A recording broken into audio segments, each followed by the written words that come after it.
I welcome you all to my new video. Today we're going to see about examining the immediate impact of E20 fuel on an E10 compliant vehicle. அதாவது என்னன்னா, ஒரு E20 support ஆகாத ஒரு காரில் அந்த fuel வந்து எந்த மாதிரியான ஒரு தாக்கத்தை ஏற்படுத்துது அப்படின்னு ஒரு ஷார்ட் டேர்ம் இம்பேக்ட் தான் பண்ண போகிறோம்.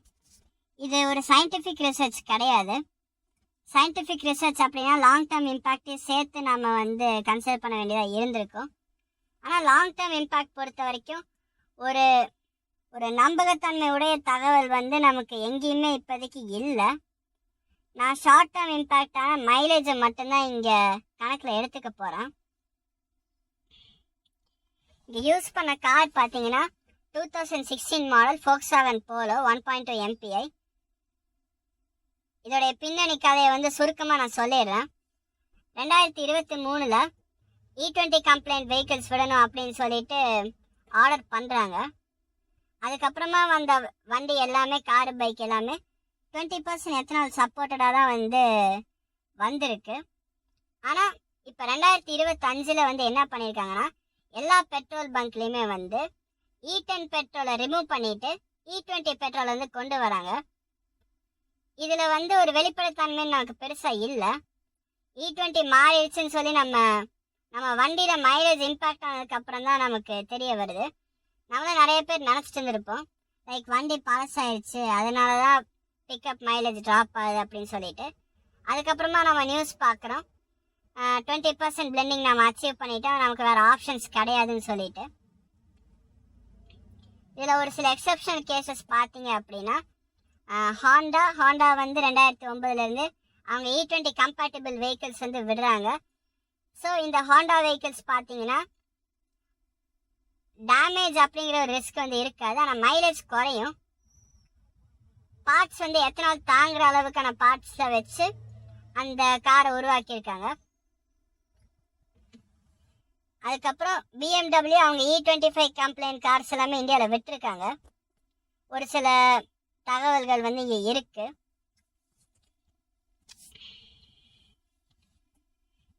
இப்போ அஃபிஷியல் டீட்டெயில்ஸ் படி என்ன சொல்கிறாங்க அப்படின்னா, இப்போ எனர்ஜி டென்சிட்டி குறையுது இல்லைங்களா, அதுக்கு தகுந்த மாதிரி மைலேஜ் வந்து குறையிற மாதிரி சொல்லியிருக்காங்க. ஆனால் நம்ம வெஹிக்கிள்ஸோட டிசைன் அண்ட் கேலிப்ரேஷனும் வந்து இங்கே ஒரு முக்கியமான பார்ட் வந்து ப்ளே பண்ணுது. ரொம்ப இன் டீட்டெயில் போக முடியாதனால, ஏன்னா ஒரு ஆட்டோமொபைல் டொமைனில் எக்ஸ்பர்ட்டாக இருக்கிறவங்களுக்கு மட்டும்தான் இவ்வளோ டீட்டெயில்ஸ் பற்றி பேச முடியும். ஒரு யூஸராக மட்டும்தான் நான் இங்கே பேசிகிட்டு இருக்கேன்.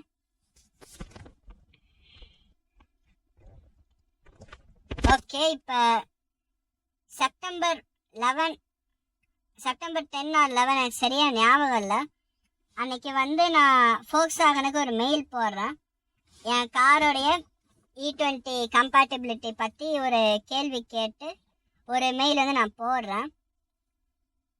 நான் போட்ட மெயிலில் எனக்கு என்ன ரிப்ளை கிடைக்கிது அப்படின்னா, as discussed, your vehicle is designed to run on petrol E10. The components of your car have not been evaluated for compatibility with E20 fuel. We trust this clarification addresses your query. அதாவது உங்கள் வண்டி வந்து E20க்காக உங்கள் காரை நாங்கள் evaluate பண்ணலை அந்த மாதிரி சொல்லியிருக்காங்க. இதை நம்ம எப்படி புரிஞ்சுக்கலாம் அப்படின்னு பார்த்தீங்கன்னா, இந்த வண்டி வந்து அவங்க E20 மைண்டில் வச்சு டிசைனே பண்ணல, அதனால் E20 கம்பேட்டபிலிட்டி வந்து நம்மளே வெரிஃபை பண்ணிக்க சொல்லிட்டாங்கிற மாதிரி வச்சுக்கலாம். இன்னொரு ப்ரூஃப் பார்த்தீங்கன்னா, என்னோடய யூசர் மேனுவல். இந்த மேனுவலில் வந்து என்ன போட்டிருக்காங்க அப்படின்னா, fuels it's a maximum ethanol content of 10% can be used for refueling அப்படின்னு போட்டிருக்காங்க. Non-approved fuels can cause serious damage to the engine and the fuel system. அதாவது உங்கள் காருக்கு செட் ஆகாத ஃபியூல் வந்து போட்டிங்கன்னா லாங் டேர்மில் கண்டிப்பாக பிரச்சனை வரும்னு சொல்லியிருக்காங்க. இப்போ நமக்கு இது மட்டும்தான் கிடைக்குது. இதை வச்சு நான் ஒரு சின்ன ஒரு நம்பர் கேம் வந்து ப்ளே பண்ணியிருக்கேன். இதை கேமுன்னு சொல்லணுமா என்ன எனக்கு தெரியல. ஸோ நான் அந்த ஃபியூல் ரீஃபியூல் பண்ண டேட்டையும் கிலோமீட்டர்ஸையும் நான் நோட் பண்ணி வச்சுக்கிட்டேன். இந்த குறிப்பிட்ட கிலோமீட்டரில் வந்து நான் பெட்ரோல் போட்டு அப்போ தான் வந்து எனக்கு E20 பற்றின நியூஸே தெரிய வருது. நான் கூட வண்டி பழசாயிடுச்சு, இல்லை டிராஃபிக்கில் மைலேஜ் குறைஞ்சிருச்சுன்னு நினச்சிட்டு இருந்தேன். இதை நான் ஃபில் பண்ணதுக்கப்புறம் எனக்கு என்ன டிஃப்ரென்சஸ் வந்து தெரிஞ்சு நான் சொல்கிறேன். நிறைய பேர் வந்து என்ன சொல்கிறாங்க அப்படின்னா, இந்த E20 பெட்ரோல் போட்டால் வண்டி உடனே வந்து ஜர்க்காக ஓடுது, ரொம்பவே வந்து பிக்கப் குறையுது. அந்த மாதிரிலாம் கிடையாது. ஆனால் நான் நேர்மையாக நான் சொல்ல போகிற விஷயம் என்ன அப்படின்னா, எனக்கு பிக்கப் லைட்டாக குறைஞ்சி, எனக்கு ஐட்லிங்கில் பெரிய டிஃப்ரென்ஸ் தெரியல. பிக்கப் எனக்கு லைட்டாக குறைஞ்சி, எனக்கு பழைய மாதிரி ஒரு ரேவ் ஹாப்பியாக வண்டி வந்து இல்லை. லைட்டாக ஒரு ஸ்ட்ரகிள் ஆச்சு. ஒரு ஹை ஆர்பிஎம்ஸில் ஒரு ஆக்சிடென்ட் பண்ணும்போது எனக்கு பழைய மாதிரியான ஒரு அவுட்ரைட் பிக்கப் வந்து கிடைக்கல. அதுதான் நான் இங்கே பாயிண்ட்ஸாக எழுதி வச்சுருக்கேன். அதுக்கப்புறமா நெக்ஸ்ட் ரீஃபியூலிங் வந்து நான் எந்த கிலோமீட்டரில் பண்ணுறேன்னு சொல்லிட்டு நான் இங்கே நோட் பண்ணி வச்சுருக்கேன். அதோட fuel consumption and fuel economy பார்த்தீங்கன்னா எனக்கு 8க்கும் கீழே தான் இருக்குது. இங்கே பார்த்தீங்கன்னா உங்களுக்கு இந்த ரீடிங்கில் நான் நோட் பண்ணி வச்சுருக்கேன். இதில் நான் ஒரு குறிப்பிடத்தக்க விஷயம் என்ன நோட் பண்ணேன் அப்படின்னா, எனக்கு ஆக்சுவல் மைலேஜ் 8க்கு கீழே கிடைச்சாலுமே என் மீட்ரு வந்து 9.3 வரைக்குமே ரீட் பண்ணுச்சு. அப்படின்னா ஒரு அளவுக்கு பெரிய எரர் தான் இருக்குது.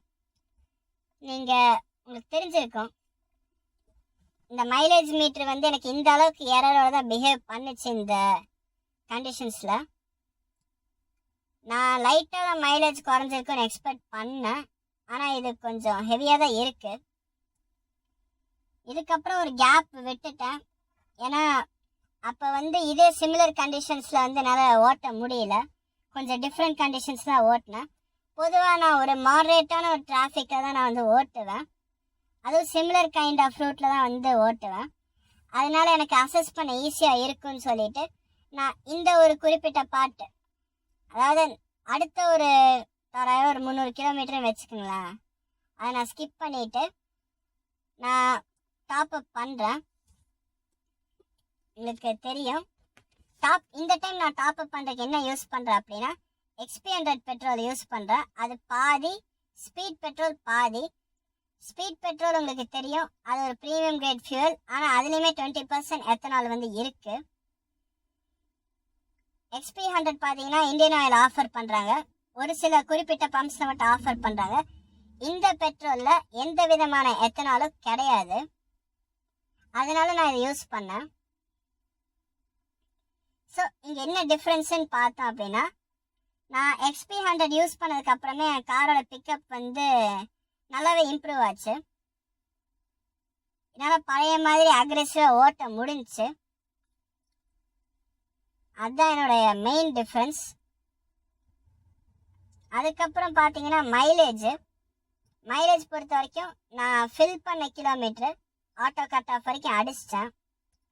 அதுக்கப்புறம் நான் நெக்ஸ்ட் டைம் ஃபில் பண்ணும்போது எவ்வளோ ரீடிங் இருந்துச்சு அப்படின்னு சொல்லி அதை வச்சு ஒரு கேல்குலேஷன் போட்டேன் அப்படின்னா தோராயமாக ஒரு 9.5 எனக்கு கிடைக்கிது. அந்த ரீடிங்கும் இந்த ரீடிங்கும் நான் கம்பேர் பண்ணேன்னா ஒரு 15.82%, அதாச்சும் எப்படின்னா ஒரு 16% கிட்ட எனக்கு மைலேஜ் வந்து குறையுது. இந்த 2 கண்டிஷன்லையுமே எனக்கு என்ன அப்படின்னா, அதிகபட்சம் 2 பேர் தான் இந்த காரில் வந்து போயிருக்காங்க. நான் அப்புறம் வேற யாராச்சும் அந்த மாதிரி 2 பேருக்கு மேலே இந்த காரில் லோடு இருந்ததே கிடையாது. அதோட இந்த 2 டெஸ்ட்லேயுமே பேக் லெஃப்ட் டயர் வந்து பஞ்சராக தான் இருந்துச்சு. அதனால ப்ரப்போர்ஷன் வைஸ் பார்க்கும்போது நமக்கு பெரிய டிஃப்ரென்ஸ் இருக்க போகிறதில்ல. ஒரு எஸ்டிமேட் மட்டும் நமக்கு கிடைக்கும். ஒரு கம்பேரிசனை நம்ம எடுத்துக்கலாம். நான் E10 ஈக்குவலண்ட்டுக்காக யூஸ் பண்ண அந்த XP100 + ஸ்பீடோட பிளெண்டோட ஆவரேஜ் காஸ்ட் நான் இங்கே போட்டிருக்கேன். அதோட நார்மல் E20 பெட்ரோலுடைய காஸ்ட்டுமே நான் போட்டிருக்கேன். அதில் அப்ராக்சிமேட்டாக ஒரு எத்தனால் பர்சன்டேஜ், இப்போ E10 E20னா 10% தான் இருக்கும், 20% தான் இருக்குன்னு கிடையாது. கொஞ்சம் டாலரன்ஸ் வந்து இருக்கும். இருந்தாலுமே நான் அந்த ஐடியல் வேல்யூ அஷ்யூம் பண்ணிவிட்டு நான் இதில் என்ட்ரு பண்ணேன். நான் கேல்குலேட் பண்ண மைலேஜ் ரிசல்ட்ஸையும் நான் என்ட்ரு பண்ணேன். அதை வச்சு பார்க்கும்போது என்னோடய ஃபியூல் கன்சம்ஷன் வந்து நான் இங்கே கேல்குலேட் பண்ணியிருக்கேன். ஃபியூல் கன்சம்ஷன்னா நான் பெட்ரோல் எத்தனால் மிக்சரில் அந்த பெட்ரோல் மட்டும் எவ்வளோ கன்சியூம் ஆயிருக்குன்னு சொல்லிட்டு ஒரு கேல்குலேஷன் பண்ணியிருக்கேன். அதாவது லிட்டர்ஸ் பர் 100 கிலோமீட்டருங்கிற யூனிட்டில் நான் கேல்குலேட் பண்ணியிருக்கேன். இப்போ அந்த ஈட்டன் ஈக்குவலன்ட் பிளெண்டில் வந்து எனக்கு 100 கிலோமீட்டருக்கு கிட்டத்தட்ட 9.55 லிட்டர்ஸ் வரைக்கும் கன்சியூம் ஆகிருக்கு. இதுவே E20 பிளெண்ட் நான் யூஸ் பண்ணும்போது கிட்டத்தட்ட 100 கிலோமீட்டருக்கு ஒரு 10.1 லிட்டர் வரைக்குமே எனக்கு கன்சியூம் ஆகிருக்கு.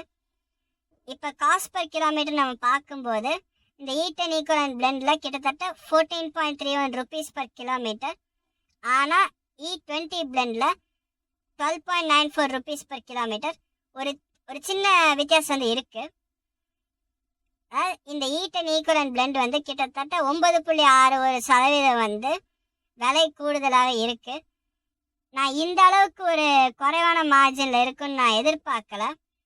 ஆனால் ஏன் இப்படி நடக்குது அப்படின்னு நாம் யோசித்தோம் அப்படின்னா, இங்கே ஃபியூவல் விலை வந்து E20ல் வந்து 102 அந்த ரேஞ்சில் இருந்தாலுமே நமக்கு மைலேஜ் வந்து குறையுது. அந்த சைடு பார்த்தோன்னா மைலேஜ் வந்து நமக்கு பழைய மாதிரியே கிடைக்குது. இதனால தான் வந்து நமக்கு அந்த விலை அப்படிங்கிற ஒரு விஷயம் வந்து ஒரு இல்யூஷனாக தெரியுது. நமக்கு அந்த வித்தியாசம் ரொம்பவே கம்மியாக இருக்குது. அதோட நம்ம கண்டிஷன்ஸ் வந்து வேரி ஆனாலுமே இந்த ஃபியூவலோட இம்பேக்ட்டுங்கிறது நமக்கு ரொம்பவே பெருசாக தான் இருக்குது. நான் செகண்ட் டெஸ்ட் ரன் பண்ணும்போது டிராஃபிக் கண்டிஷன்ஸ் இன்னுமே கொஞ்சம் அதிகமாக இருந்ததுனால எனக்கு அந்த ரெடக்ஷன் வந்து ஒரு 16% அந்த மாதிரி தான் வந்துச்சு. ஆனால் கரெக்டாக ஒரே மாதிரி கண்டிஷன் நம்ம டெஸ்ட் பண்ணியிருந்தோம் அப்படின்னா இன்னுமே நிறைய குறைஞ்சிருக்குன்னு நினைக்கிறேன்.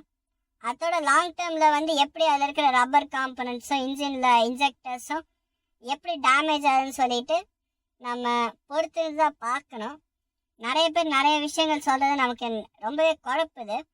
நமக்கு ஒரு நம்பகமான தரவுகள் வந்து எங்கேயுமே ஆன்லைனில் அவைலபிளாக இல்லை. அதனால் இதை பொறுத்த வரைக்கும் நம்ம பொறுத்துன்னு தான் பார்க்கணும். இதுக்கு மேலே ஏதாச்சும் டவுட் இருந்தால் எனக்கு கீழே கமெண்டில் சொல்லுங்கள். மேலும் பதிவுகளோட நான் வேற ஒரு வீடியோவில் உங்களை சந்திக்கிறேன்.